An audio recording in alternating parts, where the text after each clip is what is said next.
random Wednesday on early mid-May-ish area. I thought I was gonna have the park to myself on my trip to Dollywood, and although this parking lot is empty, it's overflow parking, so it's just the start of overflow. But I thought this was gonna be one of those days I had the park to myself, and yeah, it doesn't look like that's gonna be the case. So I'm a little weirded out. I know it's almost 1 o'clock, but still, that's kind of crazy.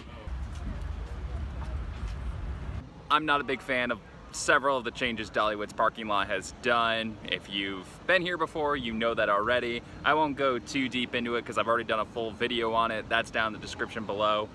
But I want to take a moment to cover something new that I just found. So as I mentioned earlier, I'm in overflow parking, and there was a older couple around me. And I was listening to their conversation on the tram ride in. They were not given the option to drive down to handicap parking or even look for anything. It may be full, who knows, but they've eliminated so much of the parking up here with this new setup, a ton of wasted space, and to not even give that as an option. Now what the alternative is they can go back, leave the person who is handicapped up here at the front of the park, and then they'll take the tram all the way back, then get their car, drive all the way back here, pick them up and take them out, which is going to be about another 20 to 25 minute process.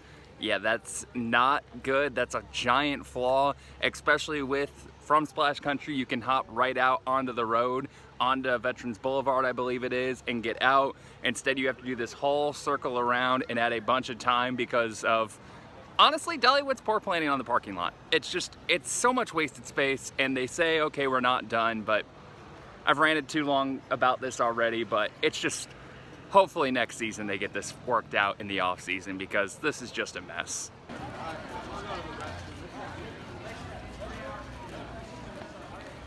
I have no opinion on this, just wanted to make a statement on it. That's an update through there.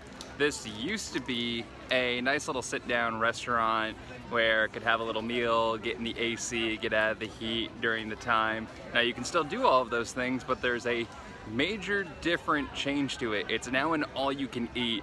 Now I'm not gonna eat there today because it's kind of pricey. It used to be like affordable for theme park food. Now it's a little pricey. Now if you can eat that much, you can make it worth it, but I don't know if my wife and I will be stopping there in the future, because I don't think the price point's going to be worth it now, but it still can get you out of the heat. And it's a change that I haven't noticed, because when I'm solo I don't really go sit down to eat at restaurants, and that's a little bit of a change, but thought I'd bring that to you.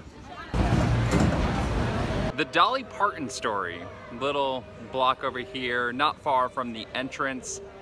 I don't believe I've ever gone in, and if I did, it was never willingly. It was because I was forced to when I was a kid with my family. Yes, I lived a very tortured life, not being able to ride rides all the time and having to go see something like this. If I did have to see it, I don't remember if I did, but I figured with how busy it is, and also I'm doing another video at the same time that I'm gonna use this footage for later, I'm gonna do a walkthrough and see.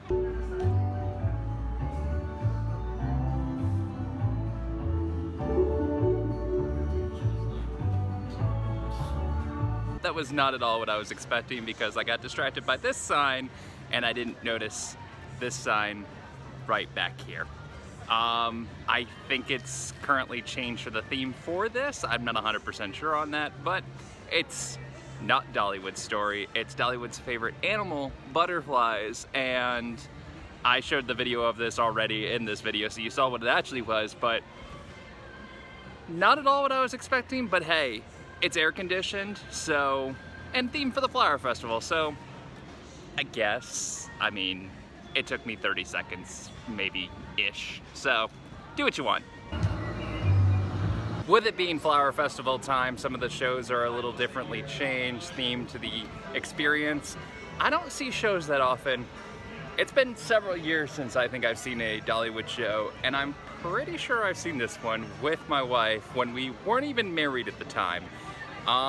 This may be completely wrong, and it just seems very similar. I'm not gonna go watch it to go find out, but I'm pretty sure I've seen this one already on a rainy day, so maybe shows haven't changed that much.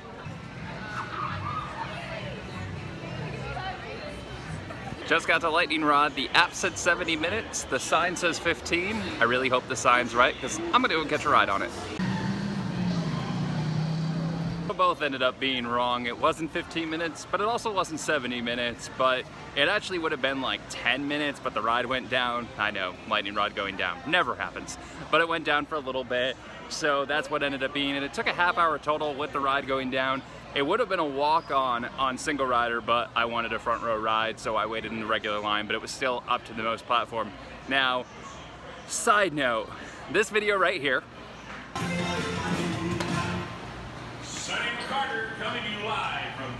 there's one thing that annoys me more than basically anything else when I go to a theme park, and that's line cutting. Now, I'm not gonna rip this kid because he's young and we all do stupid things when we're young, but Andy didn't argue, he just went right back when I said, "Meh, you cut, get back." So don't line cut me.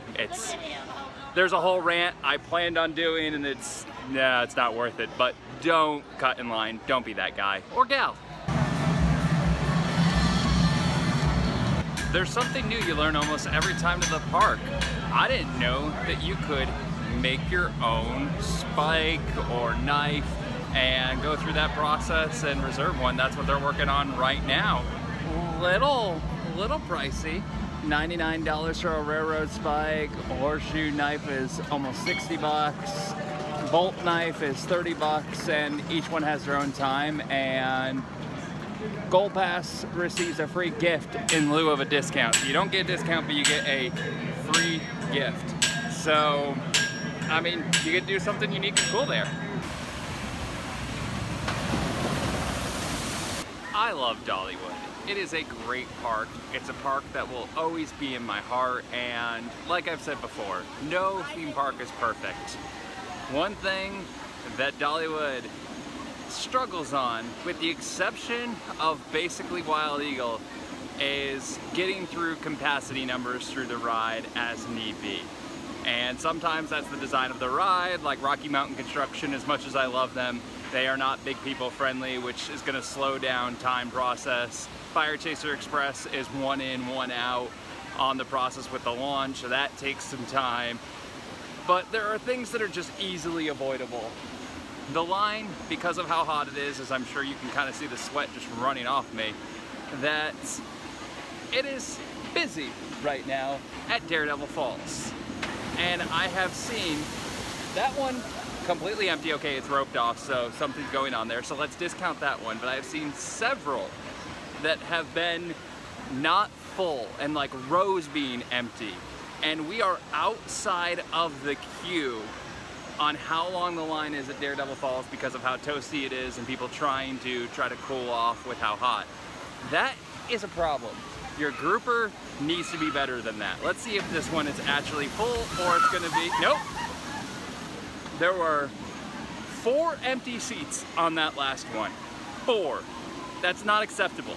That is 4 people per little flume, and you add all that together, and each one, if you can get half of a ride each time, that's gonna keep pushing back lines so much longer and make waits unacceptable. That's just not okay. Yeah. There they are. The app is not doing well today on ride wait times. No, this isn't a long wait, but it's more than the 0 that the app said. Now it's probably still like 10, 15, which is why you should estimate on the higher end, so when you get here, you're like, oh, it's not that big of a deal at all, it's not a wait. But when you expect to walk on and you get here, and it's much less, it's not really like mentally the best way to go about things.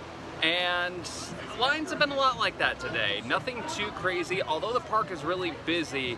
There's a lot of people out in the midway, out seeing shows, seeing the flowers. Restaurant lines are long, but most of the ride lines aren't too bad. They're in that 15-minute, maybe 20, maybe 25, half hour if the ride goes down. Nothing that's really like a walk-on, but nothing that's too crazy long that makes you want to go, I don't want to wait in this. short little video today, but I have a big video in the future planned, a full walkthrough of Dollywood. That's what today was really focusing on, trying to get all of that footage. Hopefully it turns out pretty good. Walking through the park slowly, holding a phone up to try to make it as not bouncy as possible and steady as possible. We'll see how it turns out. I'm not 100% sure, but expect in the not too distant future a full video on the walkthrough of Dollywood and what you should do in a nice little area of where you can get away from major crowds even in the busy times, as well as see a little enjoyment from people getting wet that kind of volunteered for it, but it's still fun to see their surprise.